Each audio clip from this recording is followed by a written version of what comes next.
You know, at this point in the movie, I'm really irritated at is Batman Bad Blood because it was good. And if it hadn't been, I could have safely written off this entire DC animated continuity thing a long time ago. Teen Titans Judas Contract. I have been putting this off for a while, and that's with good reason. And that is, I don't like the vast majority of the newer DC animated films, and I almost universally don't like the ones that are in the maintained continuity. The only ones that have worked for me at all were Dark Justice and the aforementioned Batman Bad Blood. Dark Justice was disconnected enough you could almost call it its own thing, and Bad Blood basically lucked out by taking the things that I have major problems with and shuffling them off elsewhere. So I did not come into this with a lot of hope because Justice League versus Teen Titans was the standard kind of awful that these things have been. And this is not that bad, but it ain't good. Now, I will say the main thing that had me dreading this is thankfully not in the movie as much as I was afraid of. And that's Damian Wayne. I really hate Damian Wayne.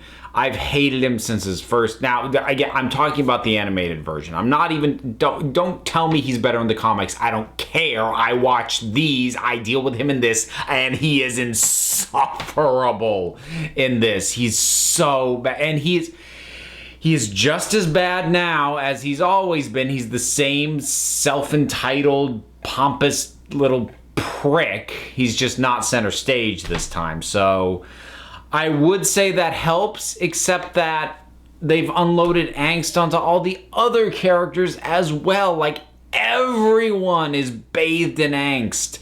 So Damian's still got a ton of angst. Jaime Reyes' Blue Beetle has got a whole bunch of angst, and they give him this whole subplot with his family. Raven, well, she lives in Angstville, so, I mean, that's just normal for her. We've got Tara brought in. She's got a whole bunch of angst that gets explained later on, so, okay, maybe they justify it. And look, I get teenage superheroes, teenagers deal with the angst, but when you give almost the entire cast angst, you give me nobody to latch onto. Last time they brought in the Teen Titans for this, I was able to latch on a little bit to Beast Boy, and I can't even do that here in this one because they've made him borderline stalkering assaulty towards Tara. There's two major reasons that this does not work, this whole his attraction to Tara thing. And one of these two things needed to be in better balance. Either he needed to be less aggressive and be more just kind of pining for her as opposed to getting in her face and literally demanding a kiss, or she needed to be more coy in her rejections because she is very flat out, no room for interpretation. She does not like you, dude. Get out of her face. And between the two of those being at the level that they are, I now really don't like Beast Boy in this because it's like, dude, leave her alone. You're a creep at this point. Coming into this review, I thought I wasn't going to do spoilers, but I think I am going to do spoilers because, you know what? This movie. And it'll save you the trouble of having to watch it, because on top of everything else, while the things that are bad about this aren't as bad or as prevalent as have been in the worst of these things, this was boring. And that's kind of new. Even at their worst, these things usually aren't boring, and this one kind of is. The main reason for the boredom is the stakes don't work. The big bad in this one is Brother Blood, and his whole plan is to capture the Teen Titans and drain them of their powers and suck it into himself. That's his big scheme. Now, obviously, that's a bad thing. He can do a lot of damage if he had their powers, etc., but there's no immediate sense of the collateral damage. We don't have any firm idea of exactly what he will do once he has his powers. I mean, we know he's a bad dude. He will do stuff that is not good, but there isn't a firm sense of stakes there. Therefore, the only stakes we have is the endangerment of the Titans themselves. And unfortunately, like I said, I don't like them. Even the ones that I kind of liked previously are grating on me here. So when the only stakes is the lives of the heroes, and I don't really like the heroes, guess what? It doesn't work. I said Brother Blood was the big bad. Really, though, he gets introduced at the beginning, shows up again for a boss fight at the end, but at the middle is all Deathstroke. And Deathstroke is one of the few things that is decent, is pretty good. It's helped greatly by the fact that they replaced the voice actor who voiced him back in Son of Batman, because that guy was terrible. They got a new voice actor in who does the character much, much better. And he actually kind of works. He's one of the stronger aspects. Since I'm on the semi-praise train, Nightwing worked pretty good. He's got a good level of charm.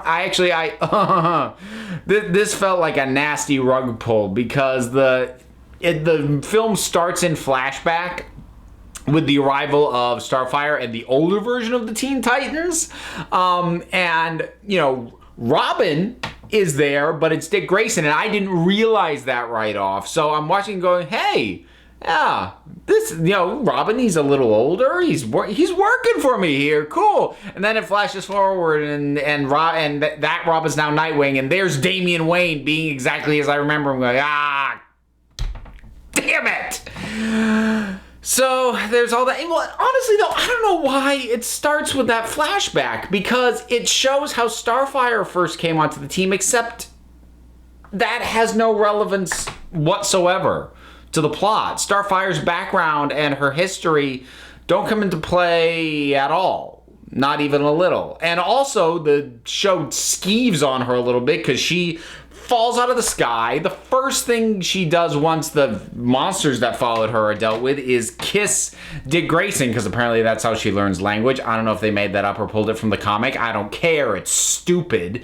And then as soon as after she kisses him, she gets off him and walks away, and the camera lingers on her ass.